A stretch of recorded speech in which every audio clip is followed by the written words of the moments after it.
So மக்களே இங்க பாருங்க, அண்டார்டிகால கூட இவ்வளவு தடி ஐஸ் இருக்குமான்னு தெரியல. நம்ம ஏசியில இவ்வளவு தடியான ஐஸ் இருக்கு. என்னத்த சொல்ல, எதனால எதனால இந்த ஐஸ் இவ்வளவுக்குள்ள ஃபார்ம் ஆகுதுன்னு உங்களுக்கு தெரிஞ்சா மறக்காம கமெண்ட் பண்ணிட்டு வருங்க. எவ்வளவு தடியா இருக்கு பாருங்க. ஐயோ பா,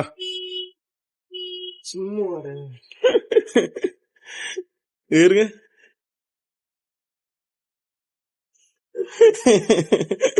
சோ எதனால ரெண்டு பைப்லயுமே எதனால ஐஸ் ஃபார்ம் ஆகுது அப்படிங்கிறது உங்களுக்கு தெரிஞ்சு அப்படின்னா மறக்காம கமெண்ட் பண்ணிட்டு வருங்க. பட் இதனால இவ்வளவு தடியா ஐஸ் ஃபார்ம் ஆயிருக்கிறது வந்து நானும் இன்னைக்கு தான் ஃபர்ஸ்ட் டைம் பாக்கேன்.